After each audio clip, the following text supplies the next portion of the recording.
Varicose veins కి సరైన చికిత్స కోసం సంప్రదించండి ఎవిస్ హాస్పిటల్. నమస్తే రమ్మగారు. నమస్తే జయ. రమ్మగారు, ఏదన్నా మంచి చందమామ కథ. పూర్వం ఇది వరకుట ఈ గొర్రెల కాపర్లు వాళ్ళు ఉండేవాళ్ళు. ఒక పల్లెటూరులో ఒక కొండ ఊరిలో కొండ ఊరు ఉందన్నమాట. ఒక గొర్రెల కాపరి ఉండేవాడు. వాడికి 100 గొర్రెలు ఉండేవి. అయితే ఏమైంది, వాడు ఏదో కొంచెం అయోమయంగా ఉంటూ ఉండేవాడు. గొర్రెలు మేపుకుంటూ ఉండేవాడు.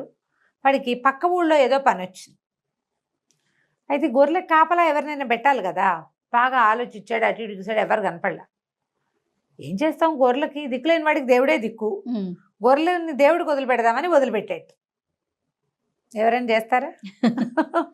సరే నడిచి వెళ్ళటం మొదలుపెట్టాడు. పక్క ఊరు వదిలేసి వెళ్ళిపోయాడు. మరి పని ఉంది, ఎవరు కాపలాగా ఎవరిని పిలుస్తాం ఇప్పుడు కొండ మీద. అందుకని వెళ్ళిపోయాడు. వెళ్ళిపోతే వెళ్తూ ఉంటే ఇంకా కాసేపట్లో ఆ ఊరు వస్తుందనగా ఒక ఆయన ఎదురుపడ్డాడు. ఎరా అబ్బిగా, ఎక్కడి నుంచిరా, ఏమిట్రా, ఎట్రా వెళ్తున్నావు, గొర్రెలు ఎవిరా అని అడిగాడు. ఆ గొర్రెలు కొండ మీద ఉన్నాయి బాబాయ్, మరి నేను పక్కూళ్ళో చిన్న పని ఉంది, దానికోసం వెళ్తున్నాను అన్నాడు. గొర్రెలకి ఎవరిని పెట్టేవరా కాపలా అన్నాడు. ఎవరో ఏముంది బాబాయ్, దేవుడు లేడా అన్నాడు. దేవుడే కాపలా అనగానే అదేంట్రా నీ మొహం అన్నాడు. అదేం బాబాయ్, దేవుడే దిక్కని పూజారి గారు అయ్యగారు చెప్పట్లా, హరికథలో కూడా విన్నాను నేను. దిక్కులేని వాడికి దేవుడే దిక్కు, నాకు దిక్కు లేదు, నాకు దేవుడే దిక్కు. శభాష్.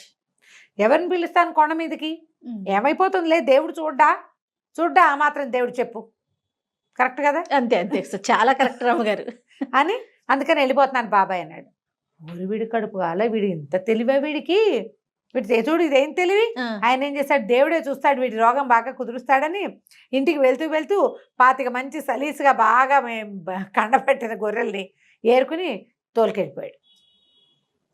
వీడు సాయంకాలం చీకటి పడే వేళకు వచ్చాడు. గొర్రెలను ఇంటి దగ్గరికి మలుపుకున్నాడు.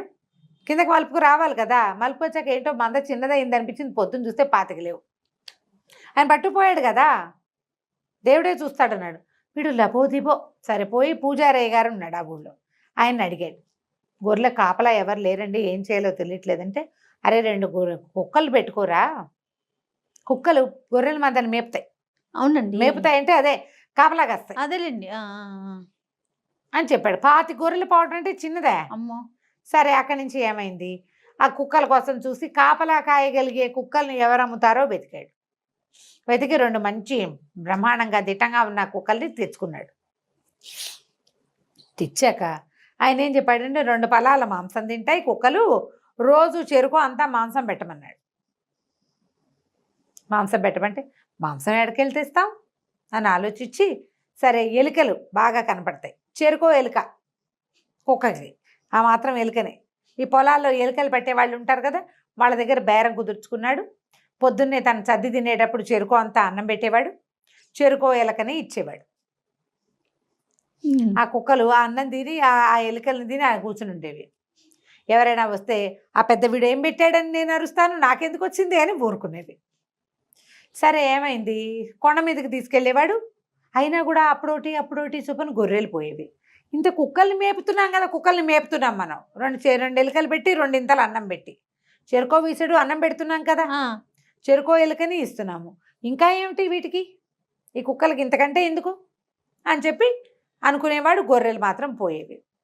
తోడేళ్ళు వచ్చేవి మందలోకి. వచ్చి ఏం చేసేవి, ఓ గొర్రెని లాక్కుపోయి సగమాట పీక్కు తినేవి. ఈ కుక్కలు వాటి వెనకాలే పోయేవి కానీ అరిచేవి కాదు. తోడేళ్ళు తినగా వదిలేసిన గొర్రెల్ని ఇవి తినేసి స్థిమితంగా ఉండేవి.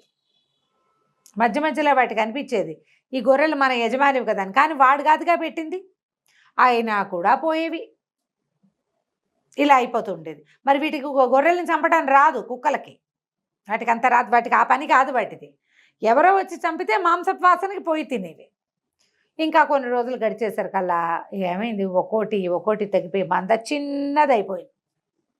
ఇందుకే సంక్రాంతి నాటికి మందలో గొర్రెలు ఏముండకపోతే నేనేం చేస్తాను రా దేవుడు అని ఒక కొండ మీద మూలకు వచ్చి ఏడుస్తుంటే ఆ దారిని పోతున్న ఓ పెద్ద మనిషి, ఏమిట్రా అప్పి ఇక్కడ ఇలా ఒంటరిగా కూర్చొని ఏడుస్తున్నావు, ఎందుకురా, మీ అమ్మ గుర్తొచ్చిందా, మీ నాన్న గుర్తొచ్చాడు అంటే, మా అమ్మ నాన్న గుర్తురాలేదు అయ్యగారు, నా మందంతా తగ్గిపోయింది, దేవుడి మీద భారం వేసి పక్క ఊరు సంతకెళ్తే 25 గొర్రెలని దేవుడు కాజేసేసాడండి. అడిగాడు వీడు వాడిని, నువ్వు దేవుడి మీద భారం వేసా, దేవుడే కాజేశాడని చెప్పారు. అంతేగా, అంతే. మరి అక్కడి నుంచి కుక్కల్ని కొనుక్కోమన్నారు పూజారి గారు. అందుకని 2 కుక్కలు తెచ్చాను. అవి 2 ఉంటూనే ఉన్నాయి, ఇవి పోతున్నాయి అంటే నేను.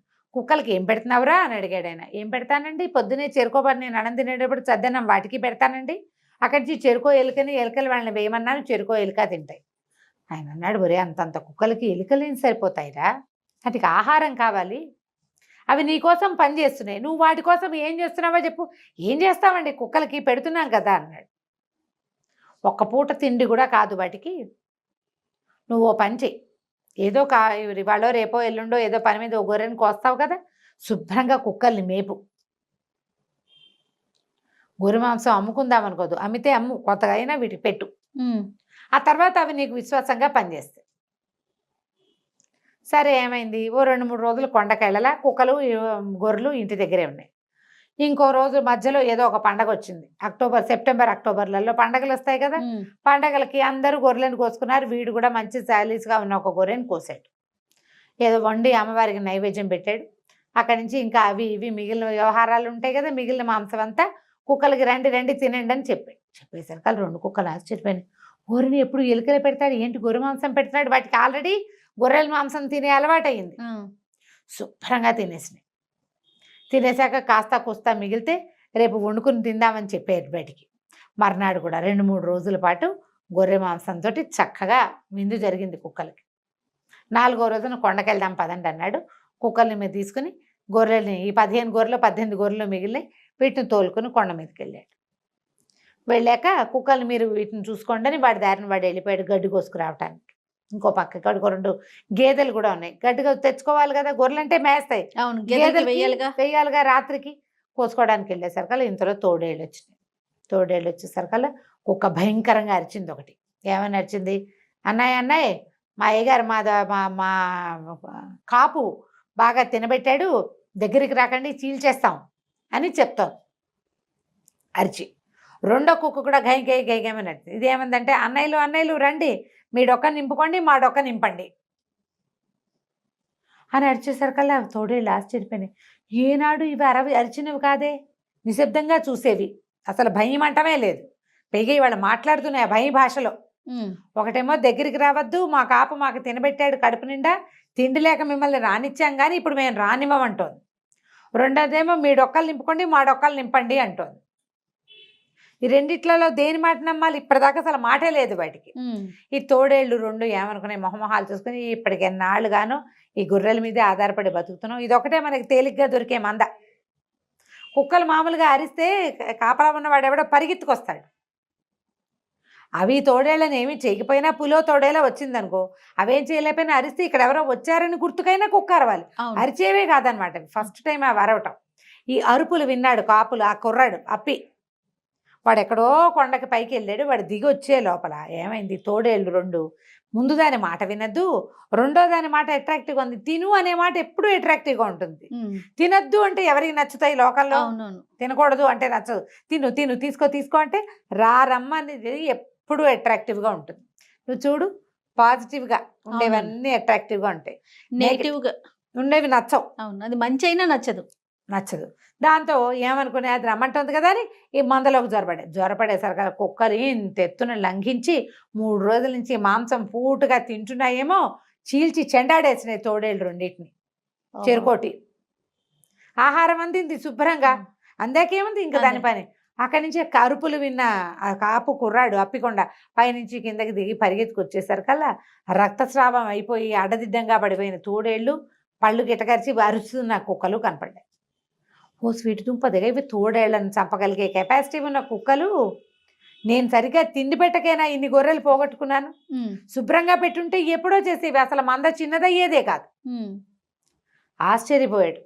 ఆ తోడేళ్ళు 2 తీసి అవతల పారేసి కుక్కలకి 2 కాస్త సాయంకాలం అన్నం పెట్టి, బాబు మిమ్మల్ని సరిగ్గా చూడలేదురా, ఇక నుంచి బాగా చూసుకుంటాను అని చెప్పి చక్కగా తరచుగా కుక్కలకి మాంసాహారం అలవాటు చేసి పెట్టి వాటిని బాగా పోషించి తర్వాత తన గొర్రెల మందని కూడా పోషించుకున్నాడు. ఆ తర్వాత నుంచి బాగా ఫుడ్ దొరికినటువంటి కుక్కలు తమే మందని తోలుకెళ్ళి తమే మందని ఇంటికి తీసుకొచ్చాయి. ఓహో, ఎప్పుడు అంతే. మనం ఒకళ్ళతోటి పని చేయించుకోవాలంటే వాడికి కడుపు నిండేలాగా పెట్టాలి. కుక్క జంతువు, దానికి మనసు నిండక్కర్లా, కసిరేసినా దానికి ఓకేనే, కానీ కడుపు నిండా పెట్టాలి. అదే మనుషులకి కసరకూడదు, పెట్టాలి. అవును 2 రకాలు. అవును కనువిప్పు కాదు కదా. చాలా అండి. మనం వీళ్ళతో పని చేయించుకుంటున్నామంటే వాళ్ళకి మనసు కష్టపడకూడదు, కడుపు ఖాళీగా ఉండకూడదు. ఈ 2 కనుక సరిచేస్తే ఎన్నాళ్ళైనా విశ్వాసపాత్రమైన సేవకులు అలాంటి పదాలు వింటాం. ఎంతమంది విశ్వాసపాత్ర సేవకుల గురించి కథలు వింటామా? అవునవును. వాళ్ళు ఎలా ఉండగలిగారు? ఒకటి ఆహారము, రెండోది మనసు. ఆ రెండింటిని ఫుల్ఫిల్ చేసేలాగా చేస్తే మనం ఏ పని కావాలంటే ఆ పని అవతల వాళ్ళతో చేయించేసుకోవచ్చు. కథ కంచికి మనం ఇంటికి. నమస్తే రమ్య గారు. నమస్తే.